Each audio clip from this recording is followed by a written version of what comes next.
नमस्कार। आकाशवाणी चंडीगढ़ से प्रादेशिक समाचारों के साथ मैं गुरजीत कौर। प्रधानमंत्री नरेंद्र मोदी ने कहा कि भारत को अगले 10 वर्षों में आर्थिक रूप से आत्मनिर्भर बनने की जरूरत है ताकि देश पर वैश्विक परिस्थितियों का ज्यादा प्रभाव न पड़े। हरियाणा के मुख्यमंत्री ने कहा कि सभी अनाज मंडियों में गेहूं की खरीद के इंतजाम कर दिए गए हैं। हरियाणा के डीजीपी ने अंतर्राज्यीय सीमाओं पर लगाए जाने वाले नाकों पर उच्च गुणवत्ता के सीसीटीवी कैमरे लगाने की हिदायत दी। हरियाणा कृषि विश्वविद्यालय द्वारा कपास उत्पादन बढ़ाने तथा उन्नत तकनीकों की जानकारी हेतु प्रशिक्षण शिविर आयोजित किया गया। प्रधानमंत्री नरेंद्र मोदी ने आज कहा कि भारत को अगले 10 वर्षों में आर्थिक रूप से आत्मनिर्भर बनने की जरूरत है ताकि देश पर वैश्विक परिस्थितियों का ज्यादा प्रभाव न पड़े। प्रधानमंत्री ने भारतीय रिजर्व बैंक के 90 वर्ष पूरे होने के अवसर पर मुंबई में आयोजित समारोह में कहा कि भारतीय बैंकिंग क्षेत्र में बड़ा बदलाव आया है और यह शोध का विषय है। उन्होंने कहा कि पिछले दशक में उनकी सरकार और रिजर्व बैंक द्वारा उठाए गए कदमों के कारण बैंकिंग क्षेत्र लाभ की स्थिति में है। उन्होंने कहा कि सरकार ने सार्वजनिक क्षेत्र के बैंकों के पुनर्द्वार के लिए 3.5 लाख करोड़ रुपए की पूंजी डाली है। उन्होंने कहा कि सार्वजनिक क्षेत्र के बैंकों के पुनर्द्वार के लिए 3.5 लाख करोड़ रुपए की पूंजी डाली है। उन्होंने ये भी कहा कि सार्वजनिक क्षेत्र के बैंकों की सफल गैर निष्पादित संपत्ति जो 2018 में लगभग 11% थी, वो पिछले साल सितंबर तक गिरकर 3% से भी कम रह गई है। श्री मोदी ने कहा कि बैंक अब 15% की ऋण वृद्धि दर्ज कर रहे हैं। प्रधानमंत्री ने कहा कि आरबीआई ने इन सभी उपलब्धियों में महत्वपूर्ण भूमिका निभाई है।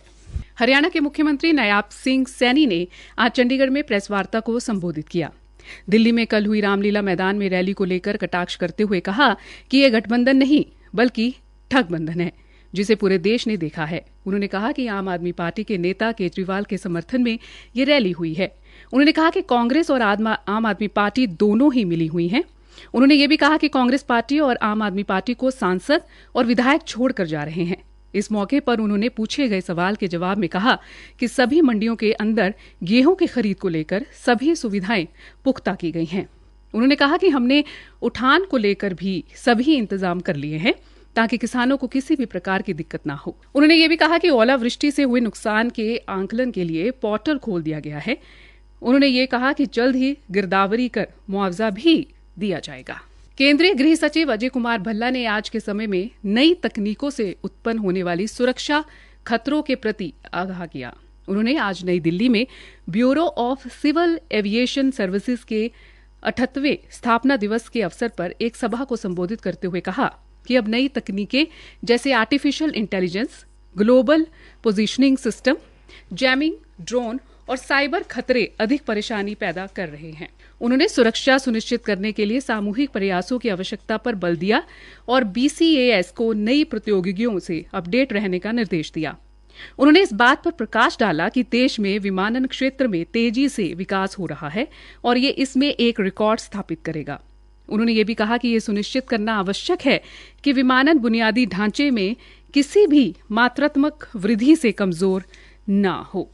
भारतीय सूचना सेवा की वरिष्ठ अधिकारी शेफाली शरण ने आज पत्र सूचना कार्यालय के प्रधान महानिदेशक का कार्यभार संभाला। 1990 बैच की अधिकारी सुश्री शरण ने मनीष देसाई के सेवानिवृत्त होने के बाद इस पद का कार्यभार संभाला है। सुश्री शरण निर्वाचन आयोग और वित्त मंत्रालय में भी काम कर चुकी हैं। प्रादेशिक समाचार आकाशवाणी चंडीगढ़ से प्रसारित किए जा रहे हैं। हमारे राष्ट्रीय बुलेटिनों और ताज़ा समाचारों के लिए आप हमारी वेबसाइट newsonair.gov.in पर लॉग इन कर सकते हैं। हरियाणा के डीजीपी शत्रुजीत कपूर ने लोकसभा आम चुनाव 2024 की तैयारियों को लेकर प्रदेश के वरिष्ठ पुलिस अधिकारियों को निर्देश देते हुए कहा कि सभी जिला पुलिस अधीक्षक जिलों की पुलिस फोर्स की ऑडिट ठीक प्रकार से कर लें, क्योंकि चुनाव से एक दिन पहले तथा चुनाव के बाद अपेक्षाकृत अधिक पुलिस फोर्स की आवश्यकता पड़ती है। उन्होंने बताया कि अंतर्राज्यीय सीमाओं पर लगाए जाने वाले नाकों पर उच्च गुणवत्ता के सीसीटीवी कैमरे लगवाने की हिदायत भी दी। उन्होंने कहा कि लोकसभा चुनाव के दौरान जिलों में अलग अलग सत्र के अधिकारियों की अध्यक्षता में टीमें जैसे statistic surveillance team, flying squad team, quick response team आदि सहित कई अन्य टीमें तैनात की जानी हैं। पुलिस कर्मियों को इन टीमों का हिस्सा रहते हुए किस प्रकार कार्य करना है, इसकी जानकारी उन्हें होना अत्यंत आवश्यक है। हरियाणा के पुलिस महानिदेशक शत्रुजीत कपूर ने आज प्रदेश में लोकसभा आम चुनाव 2024 की तैयारियों को लेकर प्रदेश के वरिष्ठ पुलिस अधिकारियों के साथ वीडियो कॉन्फ्रेंसिंग के माध्यम से बैठक की और चुनाव स्वतंत्र, निष्पक्ष तथा शांतिपूर्ण मतदान के लिए आवश्यक दिशा निर्देश दिए। श्री कपूर ने कहा कि सभी पुलिस अधिकारियों को अपने कार्यों को लेकर स्पष्टता होनी चाहिए ताकि चुनाव को शांतिपूर्ण तरीके से संपन्न करवाया जा सके। इस दौरान उन्होंने वरिष्ठ पुलिस अधिकारियों से आदर्श आचार संहिता की पालना सुनिश्चित करने सहित चुनाव की तैयारियों की समीक्षा की। श्री कपूर ने कहा कि चुनाव से पहले तथा चुनाव के समय पुलिस विभाग में प्रत्येक सत्र के अधिकारी को अपने उत्तरदायित्वों की जानकारी होनी चाहिए ताकि चुनाव प्रक्रिया सुचारू ढंग से चल सके। कोई भी अधिकारी चुनाव ड्यूटी को लेकर अपने मन में किसी प्रकार का संशय न रखे और उसे समय रहते दूर कर ले। उन्होंने बैठक में स्क्रीनिंग कमेटी, आम लाइसेंस वेरीफाई करने तथा उन्हें जमा करवाने सहित चुनाव सेल की भूमिका के बारे में भी विस्तार से जानकारी दी। उन्होंने कहा कि चुनाव के दौरान तैयार की जाने वाली सभी रिपोर्ट्स बिल्कुल सटीक होनी चाहिए। इसके अलावा पुलिस अधीक्षक पुलिस फोर्स की तैनाती बारे तथा एक अच्छा और प्रभावी कम्युनिकेशन प्लान समय रहते तैयार कर लें ताकि उन्हें बाद में किसी भी प्रकार की परेशानी न हो। उन्होंने ये भी कहा कि पुलिस अधिकारियों को चुनाव के दौरान प्रिवेंटिव एक्शंस के बारे में भी आवश्यक जानकारी होनी चाहिए। हिसार स्थित चौधरी चरण सिंह हरियाणा कृषि विश्वविद्यालय द्वारा किसानों को कपास का उत्पादन बढ़ाने, उन्नत किस्म के बीजों एवं तकनीकी जानकारी देने के लिए विभिन्न प्रशिक्षण शिविर आयोजित किए गए। प्रशिक्षण शिविर में अनुसंधान निदेशक डॉक्टर जीत राम शर्मा ने किसानों को बताया कि गुलाबी सुंडी का प्रकोप खेतों में रखी हुई लकड़ियों और बनछटियों के कारण फैलता है।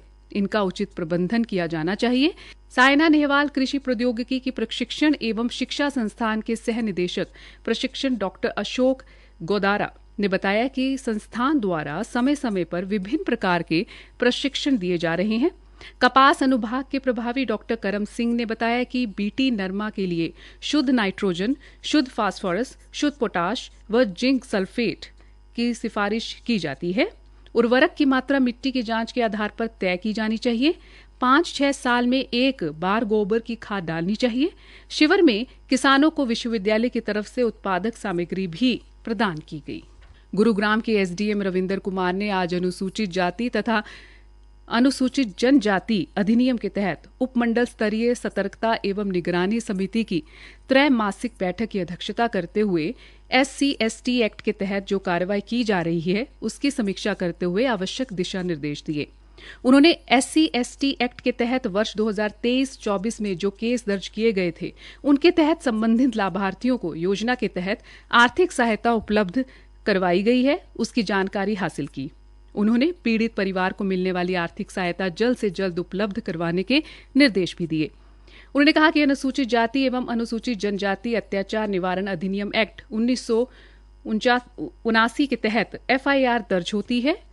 पीड़ित व्यक्तियों को मुआवजा राशि देना सुनिश्चित किया जाए ताकि पीड़ितों को समय पर इसका लाभ मिल सके। तेल विपणन कंपनियों ने देश भर में 19 किलोग्राम वाले वाणिज्यिक LPG सिलेंडर के दाम कम कर दिए हैं। इनमें अलग अलग शहरों में 30 से 32 रुपए तक की कटौती की गई है। दिल्ली में वाणिज्यिक सिलेंडर की कीमत 1,795 रुपए से घटकर अब 1,774 रुपए हो गई है। कोलकाता में इसकी कीमत 1,889, मुंबई में 1,717 और चेन्नई में 1,930 रुपए हो गई है। अंत में मुख्य समाचार। प्रधानमंत्री नरेंद्र मोदी ने कहा कि भारत को अगले 10 वर्षों में आर्थिक रूप से आत्मनिर्भर बनने की जरूरत है ताकि देश पर वैश्विक परिस्थितियों का ज्यादा प्रभाव न पड़े। हरियाणा के मुख्यमंत्री ने कहा कि सभी अनाज मंडियों में गेहूं की खरीद के इंतजाम कर दिए गए हैं। हरियाणा के डीजीपी ने अंतर्राज्यीय सीमाओं पर लगाए जाने वाले नाकों पर उच्च गुणवत्ता के CCTV कैमरे लगाने की हिदायत दी। हरियाणा कृषि विश्वविद्यालय द्वारा कपास उत्पादन बढ़ाने तथा उन्नत तकनीकों की जानकारी हेतु प्रशिक्षण शिविर आयोजित किया गया। इसी के साथ ये समाचार बुलेटिन समाप्त हुआ। नमस्कार।